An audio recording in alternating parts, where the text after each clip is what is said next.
अस्सलाम वालेकुम सर। वालेकुम सलाम बच्चा, कैसे हो आप? अल्हम्दुलिल्लाह सर। आवाज़ क्लियर आ रही है मेरी? जी सर। ठीक। क्या कर लिया था बच्चा लास्ट क्लास में हमने? कहाँ पर पहुंच गए थे? इलेक्ट्रिसिटी का पोर्शन कर रहे थे हम। जी जी, इलेक्ट्रिसिटी वाले थे सर, किरचॉफ लॉ पे थे। कहाँ पे थे? Kirchhoff law sir, Kirchhoff law one हमने करवाया था हमें। सही। स्लाइड्स ओपन कर लूँ उसके बाद।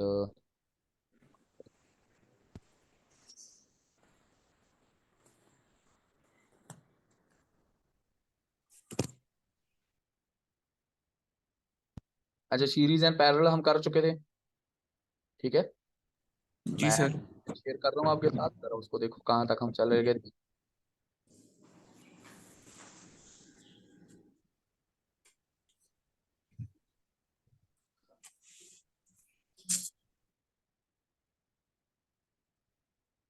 हाँ, अच्छा ये कर चुके थे हम, डायोड वगैरह कर चुके थे हम। इसमें हमारे पास ओमिक कंडक्टर्स वगैरह थे, नॉन ओमिक कंडक्टर, ये दोनों हम कर चुके थे। याद है?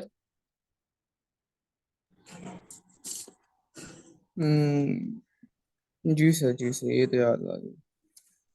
एलडीआर किया था हमने। लाइन रेजोनेटर जी, ये किया था।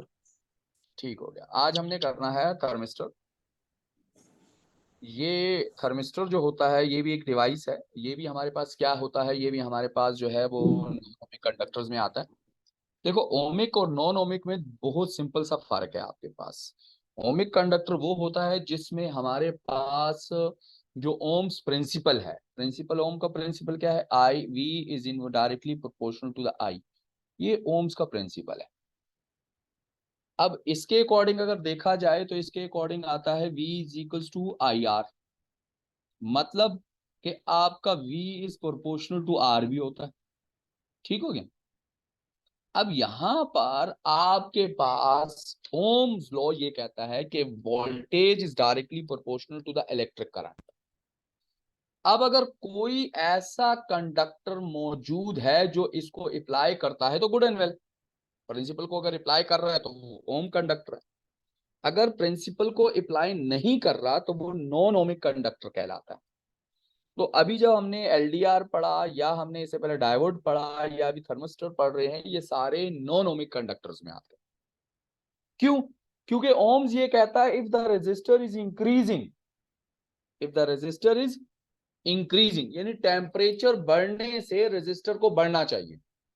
ओम्स ये प्रिंसिपल, ओम्स का जो प्रिंसिपल है जिसमें उसने फैक्टर डिस्कस किए थे ओ लेवल्स में, उसमें उसने कहा था कि ओम्स ये कह रहा था कि when the temperature is increasing the resistor is also increasing, when the temperature is decreasing the resistor is also decreased. तो स्टेटमेंट कंडीशंस दी थी आपके कंडक्टर्स के लिए। अब यहां पर नॉन ओमिक के ये उल्टा होता है। नॉन ओमिक में when the temperature is increasing the resistor will be decreased, when the temperature is decreasing then the resistor will be increased। जैसे कि हमारे इससे पहले हमने एलडीआर में देखा कि जब लाइट अप आ रहा था तो लाइट अप होने से रेजिस्टर जो था गर्म होने से उसका यानी उसका टेम्परेचर, क्योंकि लाइट अप जब होगा सूरज की रोशनी होगी, सूरज की रोशनी से क्या होगा? टेम्परेचर इंक्रीज होगा, टेम्परेचर इंक्रीज होने से रेजिस्टर डिक्रीज होगा तो वो करंट फ्लो करता रहेगा, वो ब्राइटनेस नहीं होगी। लेकिन जैसे ही सूरज की रोशनी चली गई, लाइटनेस चली गई, तो जो थर्मल एनर्जी है वो चली गई, टेम्परेचर डाउन हो गया, रेजिस्टर इंक्रीज हो गया, जिसकी वजह से वो एलडीआर जो है वो ग्लो अप हो गई। इसी तरह यहां पर भी आपका जो थर्मिस्टर है उसका जो साइन है वो ये है आपके पास। ठीक है? ये आपके पास जो है ये साइन है आपका। जब भी आपके पास सर्किट बनेगा, सर्किट के अंदर जब आप ड्रॉ करोगे तो उसमें ये साइन आपके पास थर्मिस्टर को शो करेगा। अब थर्मिस्टर में भी यही चीज होती है कि if the temperature is increasing, when the temperature is increasing, तो टेम्परेचर का ग्राफ यूं बनेगा, स्ट्रेट लाइन आनी चाहिए, क्योंकि हमें पता है कि when the temperature is increasing the air resistance is also increasing. But यहां पर थोड़ा उल्टा होता है, तो इसके लिए हमारे पास फिर क्या होता है, हम वी आई ग्राफ ड्रॉ करते हैं या आई वी ग्राफ ड्रॉ करते हैं।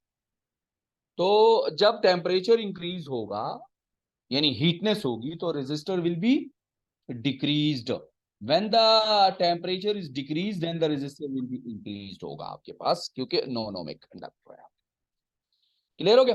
अच्छा, अगर वी आई ग्राफ में करूंगा तो ये वाला इसका जो है रेजिस्टर, क्या ये रेजिस्टर शो कर रहा है, ठीक है। बट आई अपॉन वी है, आई अपॉन वी जो होता है वो इक्वल होता है 1/r के, इसी तरह है।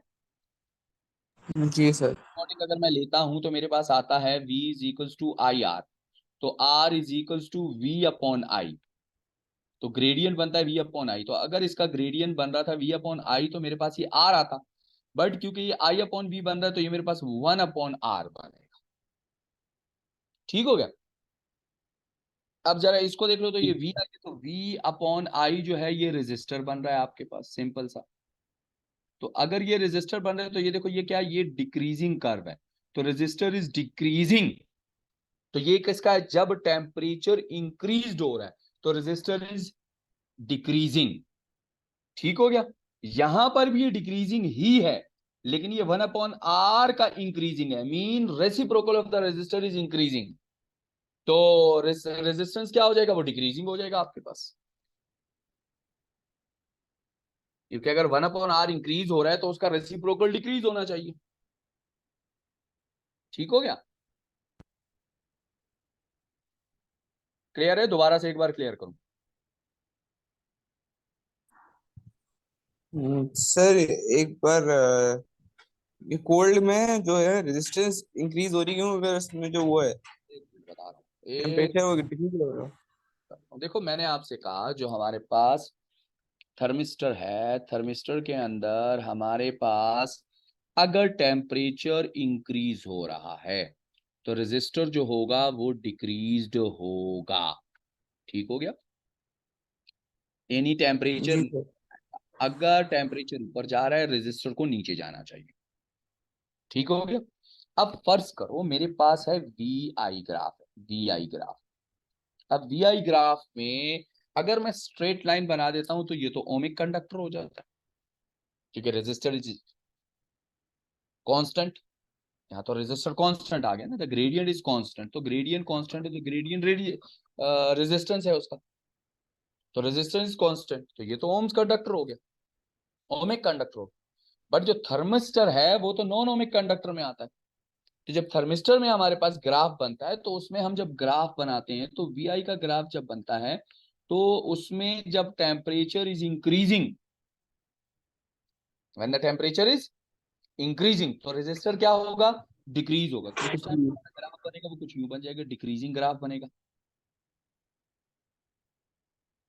क्लियर होगी बात? If the temperature is decreasing तो फिर हमारे पास क्या बनना चाहिए, रेजिस्टर इज इंक्रीजिंग। ठीक हो गया? ये क्या, ये temperature is increasing, upward temperature जा रहा है, यहाँ टेम्परेचर क्या हो रहा है,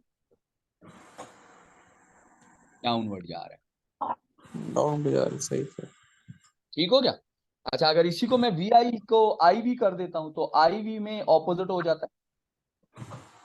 आई वी में क्या हो जाता है, आई वी में ये वाला जो है, ये वाला ग्राफ जो है ऊपर बन जाता है, ये 1/r बनता है, और आई वी में ये वाला ग्राफ जो होता है ये बन जाता है। ये टेम्परेचर डिक्रीजिंग का है, ये टेम्परेचर इंक्रीजिंग। Increase by. बात समझ आ गई? जी सर। सही हो। अब क्लियर हुआ ये चीज? जी। ठीक है। अच्छा, वापस जाता हूँ मैं स्लाइड्स के ऊपर। स्लाइड्स में आपको यहाँ क्लियर कर दिया गया कि भैया ये जो आपके पास पोर्शन आ रहा है ये कैसे आपने, मीन आपका जो थर्मिस्टर है वो कैसे इंक्लूड होता है ग्राफ के अंदर, और ग्राफ में उसको कैसे रिप्रेजेंट किया जाता है। फिर हमारे पास एक और नॉन ओमिक कंडक्टर है जिसको हम कहते हैं फ्लेमिंग लैंप। फ्लेमिंग लैंप में भी आपके पास जो होता है, देखो आपके जो फ्लेमिंग लैंप होते हैं, जो बल्ब होते हैं, बल्ब के अंदर एक स्प्रिंग होता है, याद है कभी देखा है वो स्प्रिंग, जो गाड़ियों के हेडलाइट में भी स्प्रिंग होते हैं, मोटर बाइक के जी सर। हेडलाइट होता है, तो वो फ्लेमिंग लैंप कहलाता है। वो फ्लेमिंग के मटेरियल से, टेंजन के मटेरियल से बनाया जाता है, वो कुछ इस टाइप का स्प्रिंग होता है। ये जो यहाँ पर आपके पास स्प्रिंग मैंने बनाया हुआ है, ये टाइप ऑफ स्प्रिंग है, मतलब वो यूं कनेक्टेड होता है, कनेक्टेड जाके यहाँ पर एक स्प्रिंग बना होता है, ये कनेक्टेड होता है प्लस माइनस के साथ, ये कनेक्ट किया जाता है। अब जैसे जैसे वो यहाँ जाता रहेगा तो यहाँ पर वो क्या होता रहेगा, उसका रेजिस्टर इंक्रीज या डिक्रीज होता रहता है। तो जितना करंट हम इसमें ज्यादा फ्लो करेंगे उतना रेजिस्टेंस ज्यादा होता रहेगा, यानी जितना करंट ज्यादा होगा उतना रेजिस्टर क्या होगा इसके अंदर, ज्यादा होगा सर। ज्यादा होगा। करंट ज्यादा होगा, रेजिस्टर ज्यादा होगा। रेजिस्टर ज्यादा होने से क्या होगा यहाँ पर, यानी उसका फ्लो ऑफ करंट कम हो जाएगा। अब फ्लो ऑफ करंट कम होगा, ये ग्लो करना शुरू कर देगा, तो इसीलिए आपकी जो लाइट है वो लाइट अप हो जाएगी और वो रोशनी देना शुरू कर देगी। ठीक हो गया। तो फ्लेमिंग का जो जी। एग्जाम्पल है वो भी इसी तरह है, क्योंकि आपके पास क्या है, आपके पास क्या होता है, V is equal to I R है, V is equal to I R, या R is equal to V upon I. If the I is increasing तो resistor is also increasing, if the I is decreasing तो resistor is also decreasing. तो आपके पास देखो आई we का graph जो बनेगा इसका वो ये बनेगा, यानी ये क्या है, increasing decreasing the R, resistor is decreasing. ठीक हो गया। क्यों, क्योंकि बेटा आपके पास ये जो इसका जो ग्राफ बन रहा है ये 1/R बन रहा है, तो 1/R जो है वो क्या है, वो डिक्रीजिंग है, बट R जो होगा वो तो इंक्रीजिंग होगा इसका, जी सर। रेसिप्रोकल होगा। इसी तरह यहाँ पर भी V अपॉन आई है, V अपॉन आई है, तो ये क्या है, डिक्रीजिंग है, कर्व इंक्रीजिंग है, क्योंकि ये इंक्रीजिंग R ही है, डायरेक्ट R ये तो इंक्रीजिंग हो रही है, तो यहाँ पर भी ये इंक्रीजिंग होगी, लेकिन ये जो शो कर रहा है ये तो 1/R को कर रहा है, तो 1/R डिक्रीजिंग हो रहा है आपके पास। सही सर। ठीक हो गया। अब यहां से देखो ये एक पॉइंट बना दिया मैंने, ये पॉइंट लेट सपोज बना दिया, तो यहाँ ये वाला पॉइंट जो हो गया ये 2 हो गया, ये 3 हो गया। तो देखो करंट 3 है, वोल्टेज 2 है। फिर जैसे ही यहाँ पर पहुंचा तो यहाँ पर ये करंट इंक्रीज हो गया, ये यहाँ पर करंट वोल्टेज भी इंक्रीज होगी। तो करंट इंक्रीज होने से रेजिस्टर क्या हो रहा है, इंक्रीज हो रहा है। ये जो कर्व शो कर रहा है ये तो डिक्रीजिंग कर्व है, लेकिन ये कर्व है 1/R का, R का नहीं है। अगर ये R का होता तो ये इंक्रीजिंग कर्व होता। सही सर। ठीक है, जैसे यहाँ पर देखो, यहाँ पर आई लेट सपोज 2 है, फर्ज करो, जब यहां पर पहुंचा तो ये I3 हो गया। अगर यहां पर पहुंच रहा है, इधर पहुंच रहा है तो I4 हो गया। तो जैसे जैसे आई इंक्रीज हो रही है वैसे वैसे आपका रेजिस्टर भी इंक्रीज हो रहा है। तो ये क्योंकि V अपॉन आई जो R ही है डायरेक्ट, तो यहाँ पर इंक्रीजिंग कर्व शो किया गया। क्लियर होगी बात यहां तक, जी सर, क्लियर हो। कोई प्रॉब्लम इसमें। नहीं सर। अच्छा, अब नेक्स्ट पे चलते हैं। तो नेक्स्ट में हमारे पास इसके आपके पास जो ग्राफ्स हैं वो रेजिस्टर्स के ओमिक ग्राफ और कंडक्टर जो होता है वो उसके लिए भी मैंने शो किया। तो मैंने आपसे अभी भी कहा कि ओमिक ग्राफ में जो कंडक्टर होगा वो स्ट्रेट लाइन, जब उसका ग्राफ बनेगा वो स्ट्रेट लाइन ग्राफ बनेगा। स्ट्रेट लाइन ग्राफ का मतलब ये हो गया कि उसमें जो कर्व वगैरह है वो ड्रॉ नहीं होंगे, वो स्ट्रेट ही बनेंगे। क्यों, क्योंकि उसमें अगर आई अपॉन आर कर दो, 1/R कर दो या R कर दो, दोनों कांस्टेंट ही रहेंगे। ठीक हो गया। तो दोनों कांस्टेंट जी ही सर। लाइन बनेगी, उसमें इंक्रीजिंग या डिक्रीजिंग की कोई चीज नहीं बनेगी। इंक्रीजिंग और डिक्रीजिंग की तब बनेगी जब इंक्रीजिंग और डिक्रीजिंग आप दोगे, जब वो नॉन ओमिक सही। का। तो I V graph for the fix resistor जो है, जिसमें रेजिस्टर फिक्स होगा तो उसमें आपके पास फिक्स रेजिस्टर है। ठीक हो। ठीक हो गया सर। अच्छा सर, मुझे आपसे वो प्रैक्टिकल की बात करनी थी कि मैं गया था वहाँ पे, SWK गया था। हाँ। तो वहाँ पे ना एक सर है, शाहरुख वारसी के नाम से। अच्छा। हाँ, तो वो उन्होंने कहा था मैं वो करवा रहे हैं प्रैक्टिकल, 2 क्लासेस दे चुका हूँ अब तक, तीसरी बुध को है। तो उन्होंने कहा था लैब वो नहीं करवा रहे, वो वाला करवा रहे हैं, मतलब ना फिजिकल प्रैक्टिकल करवा रहे हैं। यानी लैब नहीं करवाते। हाँ, लैब नहीं करवा रहे थे, वो डायरेक्ट करवा रहे थे कि।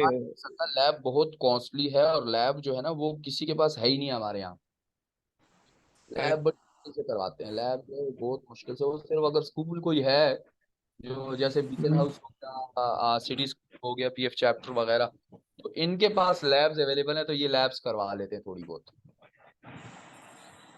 कोई। लेकिन सर ये तो कह रहे थे कि ये तो वो ले लेते हैं अपनी, जो कहते हैं इमेजिनेशन की वो ले लेते हैं सर, रीडिंग से लेते हैं और उस हम्म। लिहाज से हम करवा रहे होते हैं। अगर हम उस हाँ, लिहाज से अगर करेंगे। वही प्रैक्टिकल, उसी लिहाज से प्रैक्टिकल करोगे अटेम्प्ट हो जाएगा। अच्छा। हाँ।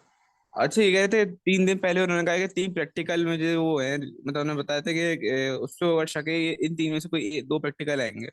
हम्म। तो ऐसा होता है सर हाँ, कि इसी तरह। ठीक। ठीक है सर। ये हमारे पास एक क्वेश्चन है, छोटा सा लॉजिकल गेट भी मैंने बनाया है यहाँ पर। यहाँ देखो, यहाँ से आपके पास क्या आ रही है, आपके पास एक सर्किट है, सर्किट में आपके पास रेजिस्टर्स हैं, रजिस्टर लगाए गए हैं, 10 वोल्ट की बैटरी लगाई गई है, करंट 1 यहाँ से फ्लो कर रहा है, एक रजिस्टर आपके पास 7.5 है, उसके साथ कनेक्ट हो रहा है। तो जैसे यहाँ आ रहा है तो देखो आपके पास करंट जो है वो डिवाइड हो गया, करंट 2 और करंट 3 में डिवाइड हो गया। एक रजिस्टर यहाँ लगा हुआ है 2 ohms का है, दूसरा रजिस्टर यहाँ लगा हुआ है 5 ohms का है, 2 ohms के साथ एक और रजिस्टर लगा हुआ है 3 ohms। अच्छा, आप जरा गौर से देखो क्या हो रहा है। ये वाला, यानी इसको मैं R1 का नाम अगर मैंने दे दिया, ये 2 का नाम दे दिया, ये 3 का नाम दे दिया, तो 1 2 3 ये तीनों जो हैं ये आपके पास सीरीज के अंदर कनेक्टेड है। इसी तरह 1 2 और 3 यानी 7.2, 2 ohms और 3 ohms, ये तीनों जो कनेक्टेड हैं ये सीरीज में। बट अगर मैं बात करता हूँ 3 ohms और 5 ohms की, तो ये कनेक्टेड है पैरेलल में। और अगर मैं बात करता हूँ 7.5 की और बात करता हूँ 2 की, तो ये दोनों भी सीरीज में है। यहां तक बात क्लियर होगी? जी सर। अच्छा, अब आपसे वो पूछते क्या है, वो आपसे या तो पूछते हैं कि जी ये बताओ कि आपके 2 ohms में करंट कितना है या वोल्टेज कितना है, इसकी बात हो रही है। तो सबसे पहले करंट को डिस्कस कर। तो देखो बेटा, जैसे ही ये करंट 1 जो है यहां पर पहुंचेगा, क्योंकि यहां पर तो ये टोटल है, यानी यहां तो ये टोटल ही होगा क्योंकि और कुछ है ही नहीं, तो 7.5 के ऊपर तो टोटल करंट ही आएगा। वोल्टेज टोटल आ रही होगी, क्योंकि वोल्टेज क्या होती है आपके पास, जब सीरीज कनेक्शन होती है तो उसमें डिवाइड होती है ना। जी सर। पैरेलल में तो सेम ही रहती है, यानी पैरेलल में डिवाइड होती है, सीरीज में सेम होती है। कौन से में सेम होती है?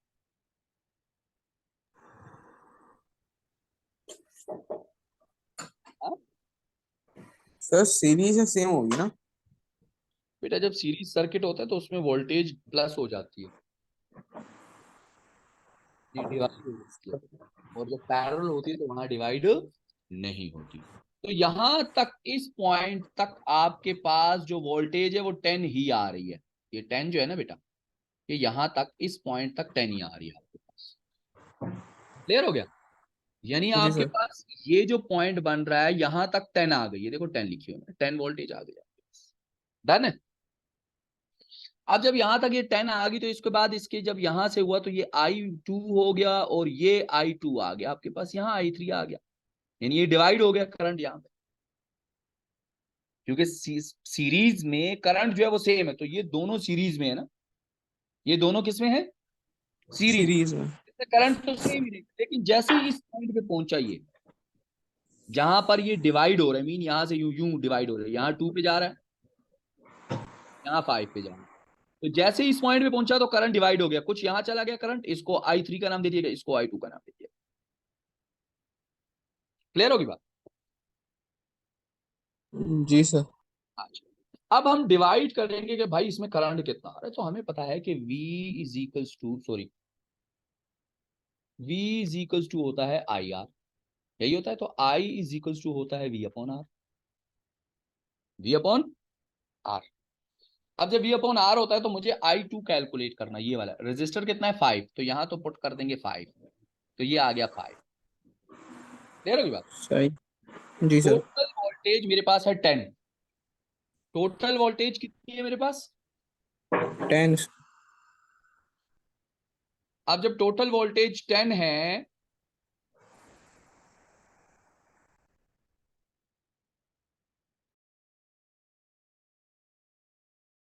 अच्छा टोटल वोल्टेज है 10, अब यहां पर तो कोई वोल्टेज खत्म नहीं हुई ना, तो इसीलिए मैंने -0 कर दी। अगर वो यहाँ कुछ वोल्टेज खत्म हो जाती तो वो मैं माइनस करता।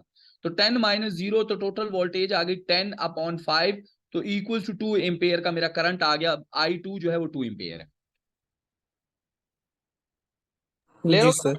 I2 जो नीचे आपके पास 5 ohms पे आ रहा है, I2 वो वाला जो नीचे 5 ohms पे आ रहा है, उसकी बात मैं कर, जो 2 ठीक। ohms पे जा रहा है मैं उसकी बात अभी नहीं कर रहा। 2 ohms पे जा सही। रहा है बात नहीं कर रहा, जो 2 ohms पे जाएगा उसके बाद बात। ठीक है। क्लियर हो गई बात? अब जो 2 क्लियर है। ohms पे जा रहा है जरा उस पे चलते हैं। अब जब 2 ohms पे जा रहा है तो मुझे पता है जो यहाँ करंट आ रहा है वो ये दोनों जो है ये सीरीज में बन रही हैं, सीरीज में बन रही है ना। जी सर।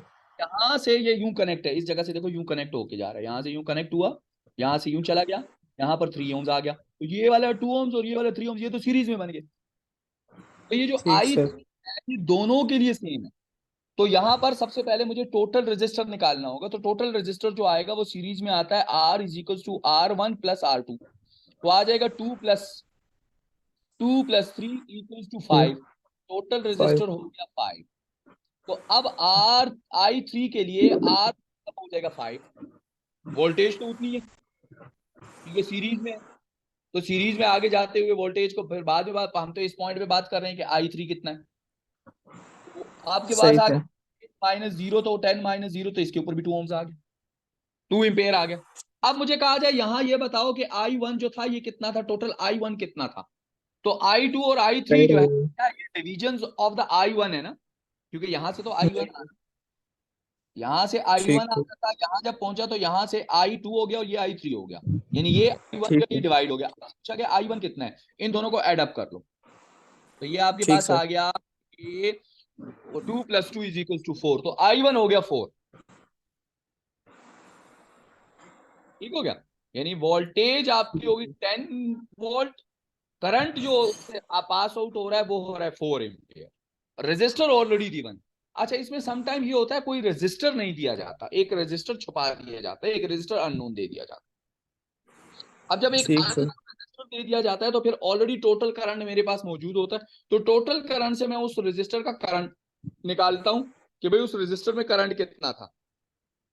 तो ठीक फिर सर। आई आर हो जाता है, तो R = V/I। सही। तो आर को निकालने के लिए V/I, V जो है वो 10 ही है, आई जो है वो हमें वहां प्रोवाइड होता है, तो उसको डिवाइड कर लेते हैं तो मेरा रेजिस्टर आ जाता है। ठीक सर। क्लियर होगी बात ये, जी सर। कोई प्रॉब्लम ऐसी, कोई चीज ऐसी जो अभी समझ नहीं आ रही। नहीं सर, अभी तो सही है। अच्छा। डन होगा। अच्छा अब इसी चीज को देखो थोड़ा सा आगे लेके चलो, थोड़ा सा ऊपर चलो। अब मुझे जो है वो सारा पता चल गया, मैंने कैलकुलेशन कर ली, ये नीचे वाली जो जो डायग्राम शो की गई है ना बेटा, ये वाली ये शो की गई है आपके सर्कल के लिए। ठीक है, जो अभी मैंने समझाया ये सिर्फ उसकी एक्सप्लेनेशन है। ये देखो इस पॉइंट पे पहुंच के वो डिवाइड हुआ ये I3 में और I2 में, फिर जैसे ही वो इस ठीक है। पॉइंट पे पहुंचेगा ना बेटा वो दोबारा कंबाइन हो जाएगा, कंबाइन होके यहाँ पहुंचेगा। ठीक सर। ठीक हो गया ना। अब जब वो कंबाइन होके पहुंच रहा है, तो जब पहुंचा है तो कंबाइन होने के बाद उसकी जो वैल्यू बन रही है मेरे पास, वो देखो वो क्या किस किस कैटेगरीज में बन रही है, ये तरह बन रही है देखो। ये जो है ये पूरा का पूरा यानी एड अप किया गया है, किसको एड अप किया गया जरा यहाँ देखो, ये 2.5 मैंने लिखा, कैसे 2.5 लिखा, वो इसको और इसको एड अप करने से लिखा क्योंकि ये पैरेलल है, ये दोनों क्या है, ठीक सर। पैरेलल बन रहे पैरेलल। हैं। जब ये दोनों पैरेलल बन रहे हैं तो पैरेलल मीन ये दोनों सीरीज में, ये दोनों सीरीज में, तो ये हो गया 5 और ये भी हो गया 5, तो ये पैरेलल बन गया 5 और 5, यानी 5 एक है पैरेलल आपके पास, ठीक है, और एक जी सर। और है पैरेलल। तो पैरेलल में एडिशन ऑफ द रजिस्टर जो होती है वो कैसी होती है, वो होती है 1/R1 + 1/R2। ठीक सर। तो उसमें आपके पास क्या आ जाएगा, 1/5 + 1/5, यानी यूं आ जाएगा, वेट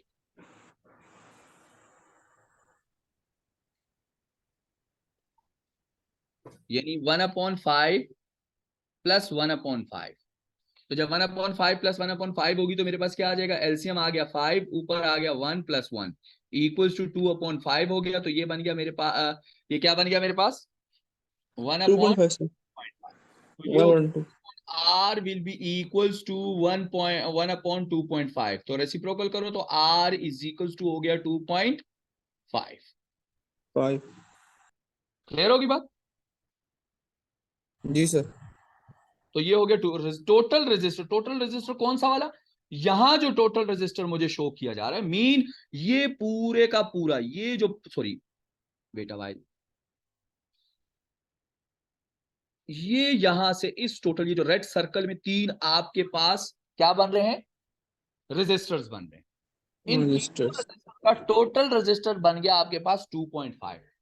अब ये जो 2.5 आ गया, यानी यहां पर ये बन गया 2.5 आपके पास, ठीक है। ये वाला पूरा पोर्शन बन गया 2.5, इसको मैंने कर दिया 2। अब ये 2.5 इस 7.5 के साथ सीरीज में आ गया। किसमें आ गया? सीरीज में सर। अब अगर वो मुझसे कहे कि जी सीरीज में ये बताओ कि भाई सीरीज टोटल रेजिस्टर, यानी इस पूरे का पूछा जाए कि टोटल रेजिस्टर कितना था, तो सीरीज में रेजिस्टर दोनों एड अप होते हैं, तो 7.5 प्लस 2.5 हो जाएगा, तो हो जाएगा 10 ओम्स। तो 10 total ohm. Resistor in this circuit जो है, इस पूरे सर्किट के अंदर total resistor in the circuit जो है वो है 10 ओम्स। जी सर। और अगर टोटल करंट का पूछा जाए तो वो है 4 एम्पियर। जी सर। वोल्टेज उसने ऑलरेडी दी हुई है टोटल V10। जी। अच्छा, अब वो किसी पॉइंट पे आपसे वोल्टेज जरूर, ठीक है, वोल्टेज पूछी जा सकती है आपसे, ये नहीं कि नहीं पूछी जा सकती। क्लियर है ये चीज? जी सर क्लियर। अच्छा, अब अगर वो मुझसे पूछते हैं कि ये बताओ कि टोटल करंट पूरे में कितना फ्लो आउट हो रहा है, टोटल करंट फ्लो आउट कितना हो रहा है, तो टोटल करंट जो होता है वो होता है V is equals to I R. Total R हमारे पास आ गया 10, आ गया। 10। जी सर। टोटल V मेरे पास यहाँ गिवन है 10, तो 10 is equals to 1 into I into 10। 10 यहाँ आ गया, डिवाइड हो गया, 10 divide by 10 is equals to I, I हो गया 1, यानी टोटल करंट जो हो गया वो कितना हो गया? 1 एम्पियर। 1 एम्पियर सही सर। क्लियर होगी बात? क्लियर हो गई सर। डन है यहाँ तक? यहाँ से दर्द है सर। ठीक हो गया। कोई इसमें कोई क्वेश्चन ऐसा जो लॉजिकल क्वेश्चन डाउटफुल हो रहा है, या कोई ऐसी चीज जो है हेडिक दे रही है? नहीं नहीं सर। चलो, तो आगे थोड़ा सा इस पे चलते हैं। तो इसमें देखो आगे आपके पास फिर क्या आ जाता है, वही चीजें जो मैंने यहाँ डिस्कस की आपकी, कि जनाब आपके पास आगे हम जब चलते हैं तो जब हमारे पास रेजिस्टर्स कुछ ऐसे हम ऐड अप करते हैं कि उसको हम क्या करते हैं, डिवाइड कर देते हैं। डिवाइड का मतलब ये होता है कि हम एक सर्किट में से दूसरा सर्किट ऑब्टेन करते हैं, ठीक है, एक सर्किट में से दूसरा सर्किट बनाते हैं। यानी एक छोटी सी हम क्या करते हैं, अपने जो पीडी है या ईएमएफ है उसको डिवाइड कर देते हैं दूसरे सर्किट के लिए। यानी बड़ी हमारे पास एक पोटेंशियल ईएमएफ होती है, उस ईएमएफ में को हम छोटे सर्किट में प्रोवाइड करते हैं, यानी कट ऑफ करके दे देते हैं छोटे सर्किट में से, तो उसको हम कहते हैं, उस डिवाइस को हम नाम देते हैं। यानी जब दो रेजिस्टर ऐड हो जाते हैं सीरीज के अंदर, दो रेजिस्टर किस में ऐड हो जाते हैं? सीरीज में, तो उससे हम सीरीज। पोटेंशियल डिवाइडर बना सकते हैं, ठीक है। अब पोटेंशियल डिवाइडर, ये आगे आपके पास वर्ड लिखा हुआ है पोटेंशियल डिवाइडर, ये जो ऑलरेडी आपने ओ लेवल में इस वर्ड को पढ़ा होगा। अब ये देखो, ये दो सर्किट जो है, दो रेजिस्टर जो है R1 और R2, ये सीरीज में एड अप है। यहां से V आ रही है, V आके जी आई पास आउट हो रही है R1 और R2 के अंदर। यहां तक क्लियर हो गया? पहले जरा इसको समझो, फिर इस पोटेंशियल डिवाइडर पे जाता हूं मैं, ठीक है। पहले जरा इसको समझो कि ये सामने क्या बना हुआ है। इसमें देखो I V is equal to I R हो गया। अब ये तो टोटल रेजिस्टर हमारे पास होता है कि टोटल रेजिस्टर टोटल आई और टोटल आर।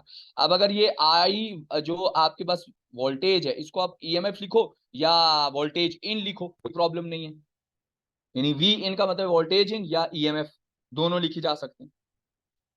अब इसका मतलब ठीक है कि सर। यहाँ वोल्टेज दी जा रही है, तो V को मैंने लिख लिया वी आई, तो मैंने यहाँ पुट कर दिया V in is equal to I total into I R total. ठीक तो मेरे सर। पास देखो क्या बना, मेरे पास फॉर्मूला बना V is equal to I into R. अब R जो है R1 प्लस R2 है हमारे पास, क्योंकि दो R है सीरीज में, तो सीरीज में दोनों R क्या हो जाते हैं, एडअप हो जाते हैं। सीरीज में दोनों R जो है वो एडअप होते हैं ना बच्चा।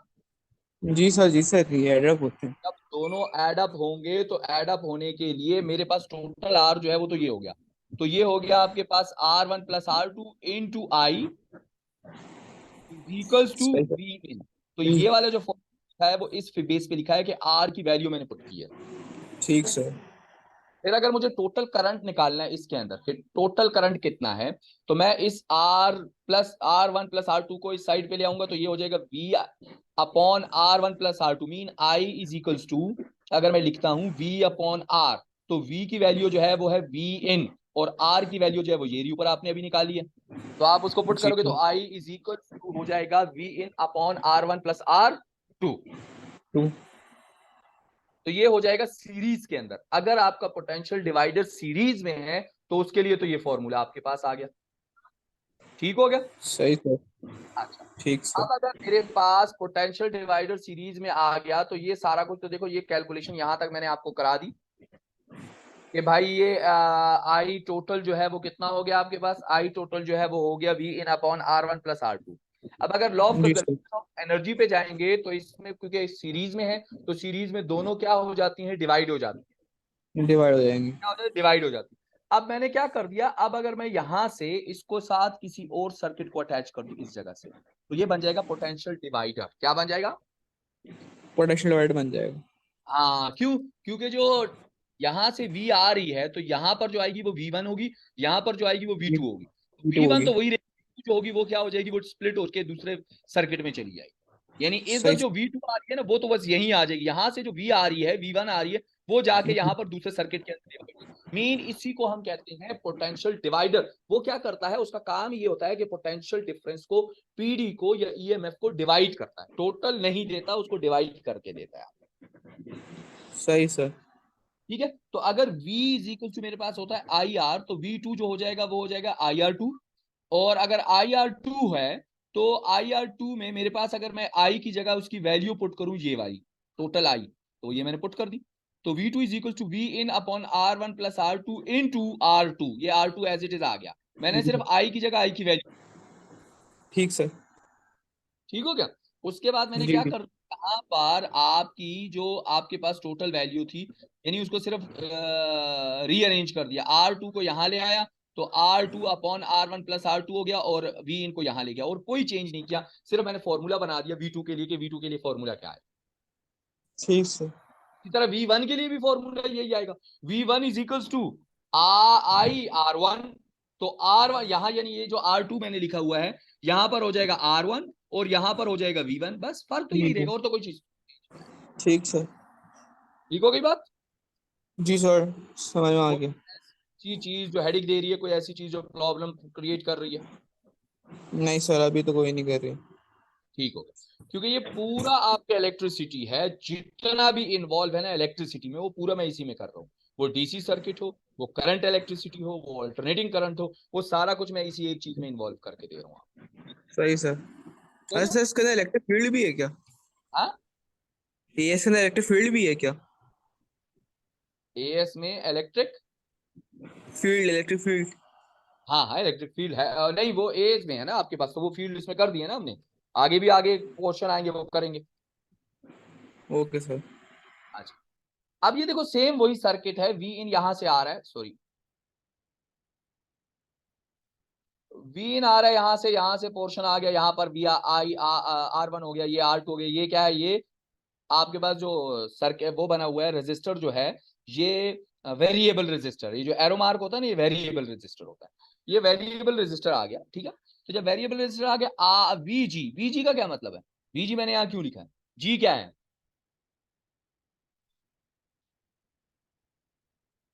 जी यानी सर। अभी आपने कैलकुलेट करना है। यानी ये जी मैंने एक सपोज किया, अगर 1 है तो यहाँ 1 आ जाएगा, यहाँ भी 1 आ जाएगा।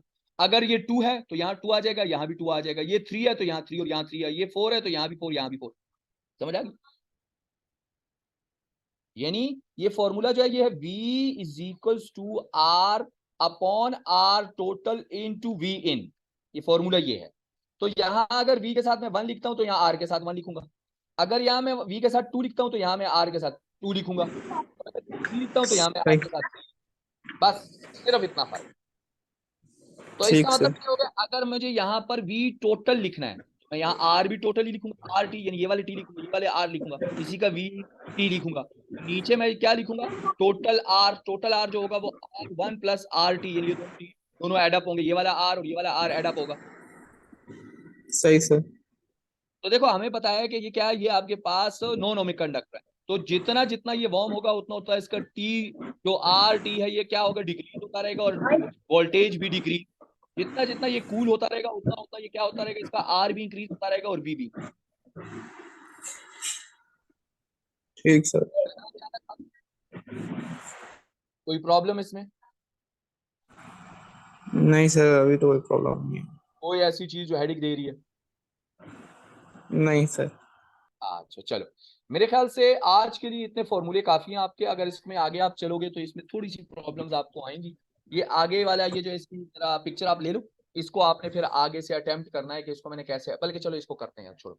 ये देखो यहाँ मेरे पास क्या आ रहा है, ये मेरे पास एक सर्किट मैंने बनाया है। यहाँ से देखो ये पूरा, एक मिनट में एक पेन ले लूं। यहाँ से वोल्टेज आया, वोल्टेज आके यहाँ से यहाँ पर आ गया, इसको कनेक्ट करके यहाँ कर दिया। यहाँ से मैंने इसको पोटेंशियल डिवाइडर अलग कर दिया, ठीक है। यहाँ पर एक और पोटेंशियल मैंने इंक्लूड कर दिया, उसके अंदर वोल्टेज डाल दी गई वी, और यहाँ पर इसका रेजिस्टर जो है वो 6 एम्पियर, ठीक हो गया। ठीक है। 6 ओम्स का ये रजिस्टर है, 6 ओम्स का ये रजिस्टर, ये है 24 ओम्स का। यहाँ से लेकर यहाँ तक ये 6 ओम्स का रजिस्टर है, ठीक हो गया। इसकी लेंथ दी हुई है L1, इसकी लेंथ दी हुई है L2। डन हो गया। अब डन सर। रजिस्टर दे दिया, रजिस्टर यानी 24 + 6 ये हो गया 30। टोटल रजिस्टर कितना है? 30 है। L1 दे दी 30। गई है, L दे दी है 1 मीटर, मीन यहाँ से लेकर यहाँ तक की जो लेंथ है वो 1 मीटर है टोटल। ठीक फिर सर। L1 दी गई है 0.2, जो L1 है ये वाली लेंथ जो है ये 0.2 है, तो ऑटोमेटिकली ये वाली रहेगी 0.8। ठीक सर, पॉइंट। 1 मीटर में से 0.2 चलेगी तो ऊपर रहेगी 0.8। फिर जो R1 है, R1 का मतलब हो गया जो V इज इक्वल टू क्या हो जाएगा, IR। तो आई अगर आर। V1 है तो चाहिए, तो R1 is equal to V1/R, यही होगा, I हो जाएगा। आई होगा। बट जी। क्योंकि हमारे पास ये तो नहीं है ना, हमारे पास तो यहाँ लेंथ है, ठीक है। लेंथ के साथ साथ आपका क्या है, उसका रेजिस्टर गिवन है, ठीक हो गया। अब अगर लेंथ और रेजिस्टर गिवन है तो मेरे पास जो सेकंड रेजिस्टर है वो इन्होंने ये कैलकुलेट किया, ये जो 6 ओम्स है ना, ये इन्होंने कैलकुलेट किया कि कितना आ रहा है आपके पास। अगर वो ना भी हो तो ऑलरेडी ठीक गिवन है, सर। उसको check करने की जरूरत नहीं है, ठीक हो सही। गया। अच्छा, अब ठीक उसने सर। आगे ट्रांसफर कर दिया, तो जब आगे ट्रांसफर करेगा तो आगे वाले को जब देगा तो उसमें से आपके पास क्या है, करंट जाएगा। करंट जब फ्लो करेगा तो उससे हम करंट को कैलकुलेट करेंगे। करंट को कैलकुलेट करने के बाद आपके पास जो है वो यानी ये है 6 ओम्स का रेजिस्टर। जरा गौर से इस पॉइंट को समझना, ये 6 ओम्स का रेजिस्टर है, इसके साथ एक और रेजिस्टर मैंने यहाँ लगा दिया। तो ये दोनों रेजिस्टर जो है ये किस में आ गए, पैरेलल आ गए। जी सर। जब पैरेलल रेजिस्टर आते हैं तो पैरेलल रेजिस्टर में आपके पास क्या आएगा, पैरेलल रेजिस्टर में रेजिस्टेंस सेम होता है, तो VG यानी V जो भी है उसका R जो भी है, और अपॉन अगर 2 है तो ये भी 2 है, ये 3 है तो ये भी 3 है, और नीचे आ जाएगा R टोटल इंटू V इन। हाँ। तो V इन जो जितनी आ रही है, V यहाँ से आ रही है आपके पास, ठीक। हो गया। V इन उसने दी होगी जितनी भी दी है, लेट्स सपोज पिछले में 10 दी थी, मैंने 10 पुट कर दी। R जो टोटल था, ये दोनों 6 और 6 थे, तो 6 और 6 दोनों ऐड अप कर ले हैं मैंने पैरेलल में। तो पैरेलल में ऐड अप कैसे होते हैं, 1/, से होते हैं, तो हाफ हो जाता है, तो 3 हो गया। तो ये हो गया टोटल आपका, ये जो हो गई ये हो गया 3, और टोटल रेजिस्टर जो है वो 27 हो गया आपके पास। कैसे 27?